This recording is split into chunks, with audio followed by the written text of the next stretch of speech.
Welcome to Jacksonville.radio. We're a family of radio stations serving the Jacksonville and South Georgia areas. As a service to our community, we highlight organizations and events that help make this area the best place in the country to live.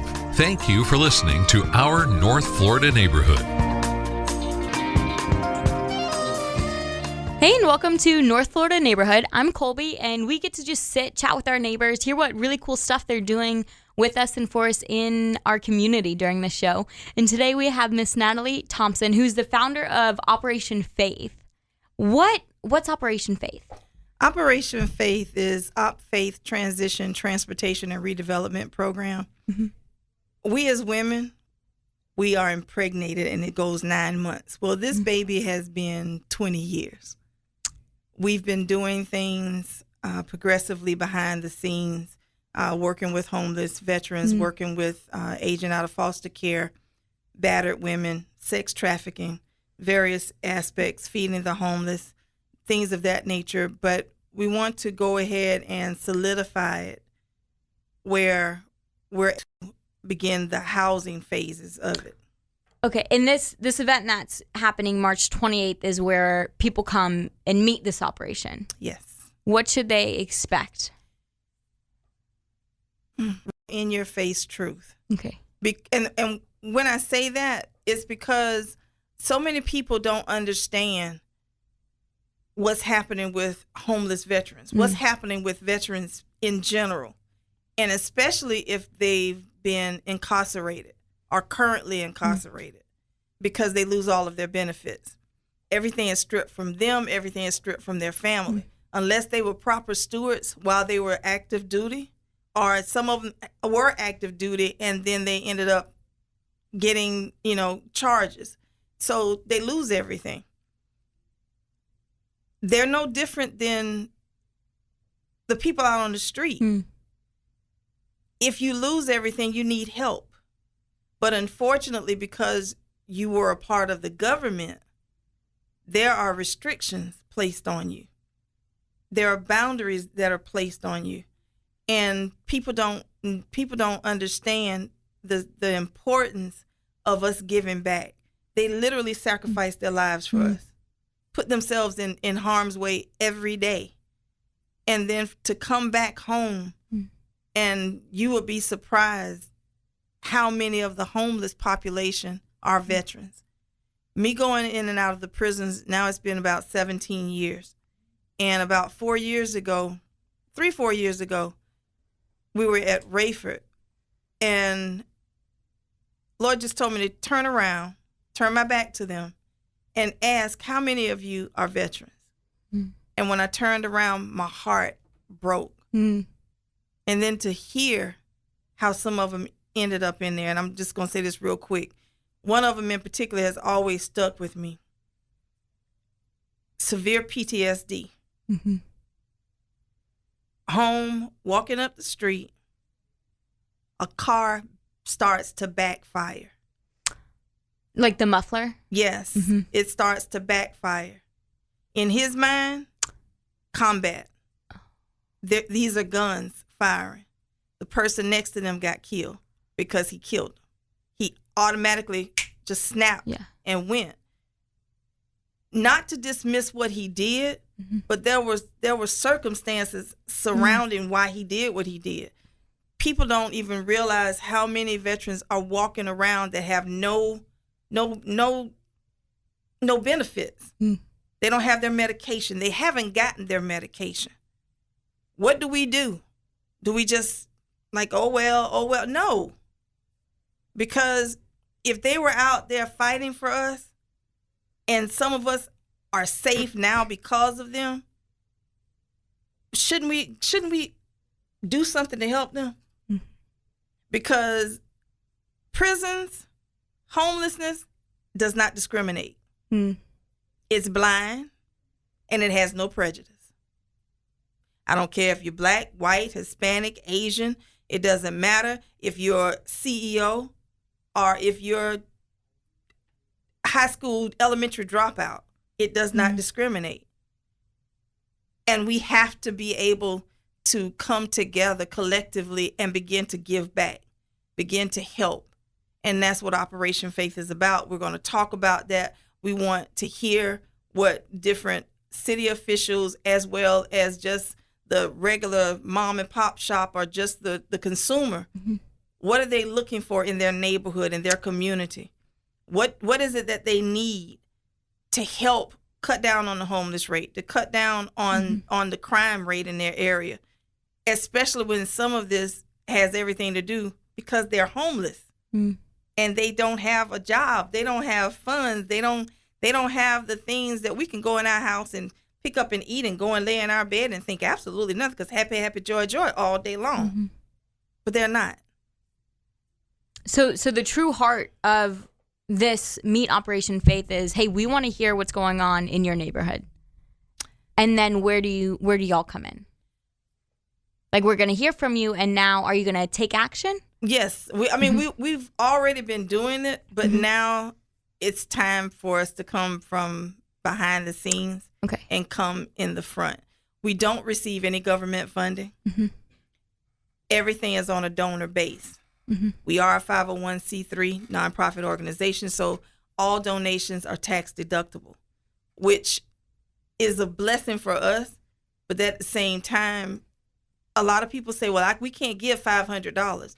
If you give $5, $5 adds up to $500.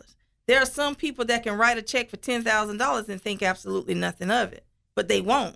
But that person that can give $5 is ready to give that $5, but they don't feel like it's significant. They're insignificant. No. We need resources in order to make this work. We need resources. We need housing.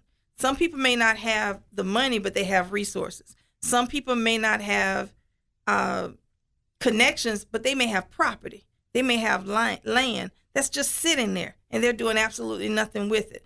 It might need to be rehabbed, and they're doing absolutely nothing with it, but they're paying taxes on it every year.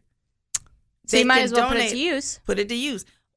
We would be more than happy for them to donate it to us, and it's a tax write-off for them every year versus them. And we'll even take up the responsibility of paying the taxes on the properties, but it's still a tax write-off for that person or that organization. We welcome partnering with individuals as well as organizations, because I'm sorry, it's personal for me. And why is that? It's personal for me because, for one thing, my oldest brother got killed in Vietnam. I was a little girl. I have other relatives that were in Vietnam, and they came back, and their minds were gone for years, in and out on the street, because they had no medication, because they had their benefits weren't intact. 10 years, 15 years go by, and now then they finally get benefits. They finally get in their meds. So now they're now products of society. Having people watching them coming out, they're reaching out to us because they're needing housing, and we don't have enough space to place them. I've been homeless before. So you can relate on I can relate a level to it. that I can't. I was, my ex-husband, unfortunately, was military, and he was on drugs. And you lose everything. I can relate to that. You have children. You don't want your children suffering, but you have your hands tied at the same time because you're a part of the system, and the system that you've given your life for now can't help you, or their backlog is ridiculous. We had one guy, he called around January. His appointment wasn't until October. So you have to go all this time with no medication. And imagine what's going to happen in that time. Absolutely. Absolutely. Some of these people are in life or death situations. People are so quick to turn their nose up on somebody. Oh, they're just begging. But some people, and let's not even go to that extreme. You have some people that are literally living from paycheck to paycheck. And if they get sick and they can't go to work, they're going to be outdoors. What about them? Everybody wants to do school drives, back to school drives. What about throughout the year? The children still need supplies throughout the year. They need clothing throughout the year. Some can't go to Winn-Dixie or Costco or Sam's or whatever, or Publix, and go get personal hygiene items, go get toiletries and things. What do we do then? But everybody wants to do it at a particular time of the year. It's 365 days of a year. So why won't we make ourselves available 365 days out of the year? I'm in the 32205 zip code. Aaron is 32209. I have some in 32211, 56, various, when we do the one mission, multiple locations. Not just in Jacksonville, in different cities in different states. We simultaneously go out and feed, give personal hygiene items, things of that nature. Go out. Not just have it stationary and everybody come to you. What if they can't get to you? Because oftentimes they don't have a vehicle or they're unable to. So, unfortunately, we're running out of time. But Natalie, tell me one more time when Meet Operation Faith is happening and where. Operation Faith Meet and Greet will be held on Saturday, March 28th from 5 p.m. to 7 p.m. Brandon Byers of the Cookbook Restaurant is sponsoring this event, and you will come out to 1827 North Pearl Street, Jacksonville, Florida, 32206. We look forward to seeing you there. We look forward to hearing your concerns, hearing our heart, hearing the heartbeat, and let's come together with a feasible plan, implement the plan, and let's make it happen. Okay, thank you so much for being such great neighbors and caring about your neighborhood. Thank you so much, Colbi, for inviting us here. Thank you for listening to Our North Florida Neighborhood. Listen again next week, and if you have an event or organization you'd like highlighted, please contact Colbi King at Colbi, Colbi, @jacksonville.radio.